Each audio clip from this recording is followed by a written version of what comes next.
Hello everyone, welcome to the KZGN News. Today we'll bring you news from the Ridgecrest Police Department, news about the Republican debate, how Trump's competing fundraiser went, today's gas prices, weather, sports, and much more.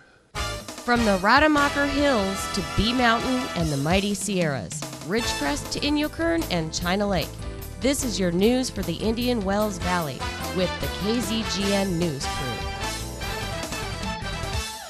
Hello, I'm Tom Whitnick. Thanks for joining us for the news affecting Ridgecrest and the Indian Wells Valley. In news from the Ridgecrest Police Department, the Ridgecrest Police Department is asking for the public's help to locate a stolen trailer. Last Sunday, a 2005 white Pace trailer was stolen from the 1000 block of West Boston Avenue. There was several $1,000s worth of tools in the trailer and a toolbox affixed to the front of it. The license plate for the trailer is 4FW8054. The police department would like your help in recovering this trailer. If you have any knowledge about this trailer or the case, please call Detective Cushman at 760-499-5114 or send a Facebook message to the Ridgecrest Police Department. You can be anonymous if you want to be. In presidential debate news, all attention was whether Trump would show up for Thursday's Fox-sponsored debate. Well, he didn't show. Before the debate, he did an interview with CNN where he said during the day Fox management and he did talk and that Fox did apologize to him. But he said it was too late to change his plans for an alternative event for veterans. So Trump did not attend. So how did the debate go? The debate was held in Des Moines, Iowa. The moderators were Brett Baier, Megyn Kelly, and Chris Wallace from Fox. The debate started with a baiting question from Megyn Kelly to Cruz to try and get him to attack, as she referred to the elephant not in the room, meaning Trump, of course. Cruz was somewhat reserved and didn't hit Trump too hard for not being there. And to get the Trump part over with for the discussion on this debate, Trump's name only came up a couple of times. Bush was about the only one that kind of criticized Trump for not being there. Now the rest of the debate. Well, Fox brought into the debate a new tactic, a tactic I have never seen before at a debate. In challenging Rubio and Cruz on some of their campaign positions, Fox showed video footage of both of them addressing immigration differently than what they are saying now. Both Cruz and Rubio had difficulty in talking their way out of this lenient position on illegal immigration to what they are saying now. They both did the political dance on this, and after they got done, Christie said it best. He said, "After listening to these two guys, we need a Washington English translation dictionary to understand what the heck they said." Well, I have to say the showing of video clips was powerful. I've never seen it done before at a debate. So it will be interesting to see if this gotcha approach continues with other debates. I know it shocked the candidates. It would be interesting to see this tactic used on the Democrats too. Anyway, back to the debate. All the candidates did a decent job. No real mistakes. Rubio and Bush had a decent back and forth over illegal immigration too, both pointing the finger at each other that at one time they both supported a path to citizenship for them, but now only share a path to legalization, not citizenship. Paul continued his position of smaller government and non-intervention in the Middle East. He advocates cuts in all programs to balance the budget, including the military. All the other candidates support rebuilding our military. All of them, except Paul, declared we need to attack ISIS and wipe them out. All of them did concentrate more on attacking mostly Clinton. All stated that she would be nothing more than a continuing of the Obama administration, a continuation of the destruction of America, their words. Rubio came after her the hardest. He even stated she is not even eligible to be president. His harshest words came when he said she has lied about her email controversy and lied to the families of the Benghazi soldiers that got killed over there. Bush said Clinton takes full credit for things that came out well, but accepted no blame for the failures of her time as Secretary of State. Kasich continued his line on being able to bring the sides together to accomplish things. Carson continued his soft approach. He did say he would stand up to Russia if he attacked any NATO allies. However, I would say Carson's closing statement was the most powerful. It was very patriotic. Christie was very powerful and interesting. He continued his no-nonsense approach to all answers. I think he did well. Without Trump there, it did seem there was more attacking on Cruz than before. However, it wasn't over the top, even though the moderators did try and stir it up a little bit. But for the most part, everyone stayed reasonably cordial.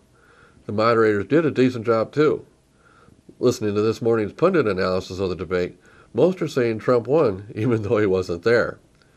Cruz missed the opportunity to take over the top spot, they feel. He did okay, but not great. Actually, they all did okay. If I had to pick a winner, it would be between Christie and Bush. So since Trump held his own event in competition to the debate, how did it go?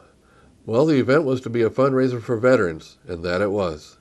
Trump offered how he made the final decision to not attend. He said, "When someone doesn't treat you fairly, then it's time for you to stick up for yourself." He went on saying, it's the same thing he'll do when he's president. If someone doesn't work with the country fairly, he'll fight to defend the country. He said sometimes you have to stand up against the bad guys, and he is the one that knows how to do it. However, he didn't use the event as a big campaign stop. He made a few comments and then put the emphasis on the veterans. Anyway, the event was at Duke University and was a standing room crowd, and they had to set up outside areas with speakers and big screens. As a last-minute event, Trump never expected so many people would show up. There were so many people that wanted to attend, they had to adjust real-time as the crowd swelled. They expected about 700 people, but thousands showed up. It was also attended by fellow candidates Huckabee and Santorum, and in a real class move, he shared the stage with them when they showed up. Trump opened it with a pledge of support for veterans, and then he read off a list of donors for the event. The total donations for the event went over $6 million. It included $1 million from Trump alone. At one point, there was a heckler that stopped Trump, but the crowd erupted against the guy and ran him off. It almost got ugly for the guy. After he was gone, Trump made light of it, saying he likes protesters. They make things interesting. In the end, it was a very successful event. Many attendees at the event were eager to express their support for Trump. Here's a few comments from veterans that were there. One said, "If he weren't running, we wouldn't be getting the attention we're getting," said Chris Cook, a 50-year-old Des Moines, Iowa disabled veteran. "All this money going through the VA isn't getting to the vets," said Cook, who said he voted Democrat until about 10 years ago.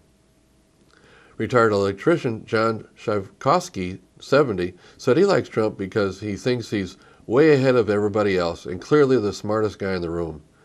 Many, many wins and few losses. Those were their comments.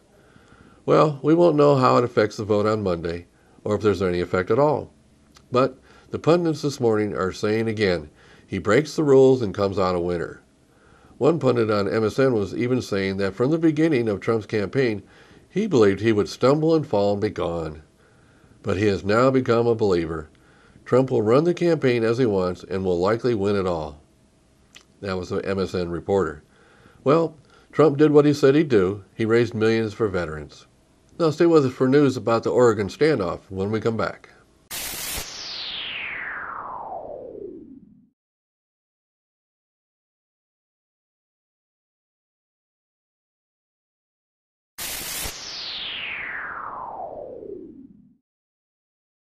Thanks for staying with us. Well, we have all heard about the militant takeover of a BLM refuge in Oregon.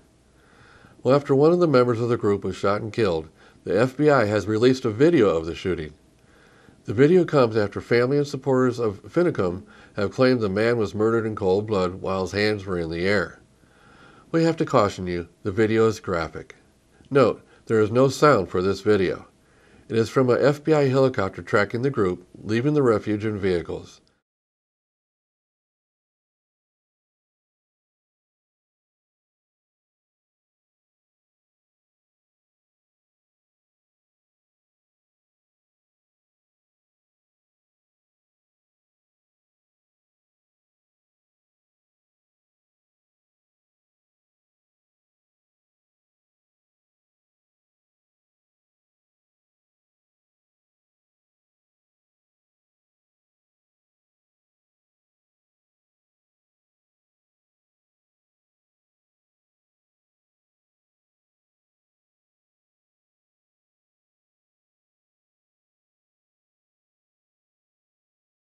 It shows them coming up to a roadblock and the vehicle running off the road into the snow.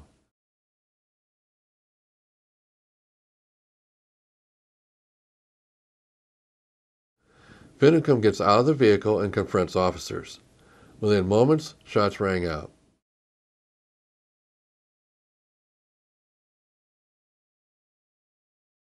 Officers report that he had reached into his coat a couple times, but had not drawn a gun. But all officers believed all the protesters were armed and dangerous. Lavoy Finicum was the man shot and killed. Police did find a gun on him, but he had not drawn it. They found 2 rifles and another handgun in the vehicle. The other people in the vehicle were arrested without further incident. 5 people were arrested after the traffic stop, including Shauna Cox, 59 of Kanab. Also arrested was 40-year-old Eamon Bundy of Emmett, Idaho, 43-year-old Ryan Bundy of Bunkerville, Nevada, 32-year-old Ryan Payne of Anaconda, Montana, and 44-year-old Brian Cavalier of Bunkerville, Nevada. After the arrest, Bundy has told everyone to go home and will continue the fight in the courts. Speaking of guns, are you ready for a fun evening of guns and entertainment for the benefit of the Rocky Mountain Elk Foundation? Well, tomorrow is the Rocky Mountain Elk Foundation dinner. It will be tomorrow at 5 p.m. at Kerr McGee Center. Pre-sale tickets can still be purchased and is required. If you want to attend this event, purchase your tickets now. Contact Gavin Swanson at 760-589-4537 or email him at rc.rmef.tickets@gmail.com. Now in KZGN's continuous effort to provide news and information you've asked for, here are today's gas prices for Ridgecrest and some surrounding areas. Well, since my report on Wednesday, gas prices everywhere show more downward movement. Local prices fell another 6 cents per gallon, and Ridgecrest still has the lowest prices in all the areas we are monitoring. As of this morning, Ridgecrest is ranging from $2.43 to $3.09, Lancaster from $2.59 to $2.99, the LA Valley area $2.55 to $2.75, and the Bishop area $2.78 to $2.89. We have 3 stations coming in at the $2.43 amount. Tune in Mondays, Wednesdays, and Fridays for updates. We at KZGN always suggest you shop locally to support our local economy. Remember, when you pay sales tax out of town, you're helping those cities pave their streets instead of here. Now stay with us for weather and sports when we come back.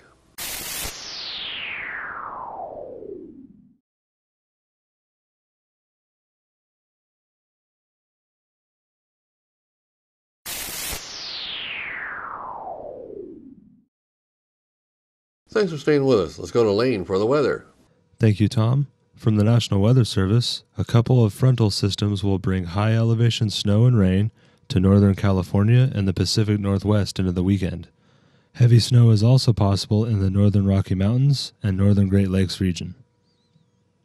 Temperatures across the nation: Carolinas at 52, Georgia at 55, Arkansas at 63, northern Texas at 75, Arizona at 64, and Los Angeles at 65. And for us locally, tonight, partly cloudy with a low around 47, west wind 10 to 15 miles per hour with gusts as high as 20. Saturday, mostly sunny with a high near 65, west wind 10 to 15 miles per hour with gusts as high as 40. Saturday night, a 30% chance of rain, mostly cloudy with a low around 44, west-southwest wind 15 to 20 miles per hour with gusts as high as 25. Sunday, a 50% chance of rain, mostly cloudy with a high near 54, southwest wind 20 to 25 miles per hour with gusts as high as 30. Sunday night, a 30% chance of showers, mostly cloudy with a low around 33, west wind 15 to 25 miles per hour with gusts as high as 35. Monday, mostly sunny with a high near 52, north-northwest wind 20 to 25 miles per hour with gusts as high as 35.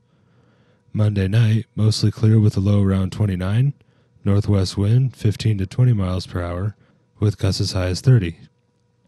And Tuesday, mostly sunny with a high near 53, north wind 5 miles per hour. And that is your forecast for the IWV. Now back to Tom. Thanks, Lane. And now here's Tom Heck with sports. And a very pleasant Friday early evening to everyone. Let's talk about the NBA. The Lakers lose again last night at home against the Chicago Bulls. The Lakers now have 43 losses, 9 wins on the year. The Pelicans are playing pretty good basketball. They beat the Kings last night in Sacramento. The Raptors beat the Knicks. Now the Raptors, a franchise record, 10 wins in a row. The Pacers beat the Hawks. The Hawks now only 6 games above 500. The Hawks, actually semifinalists last year, were off to a pretty good start this year, but they have really tailed off as of lately. Denver beats Washington, the most disappointing team in my opinion in the NBA. Washington 6 games under 500 now, and Memphis gets a win over Milwaukee. Great game last night at Pauley Pavilion. Washington had an 18-point halftime lead, only to see UCLA come back and actually go ahead in the game by 3 points late in the game.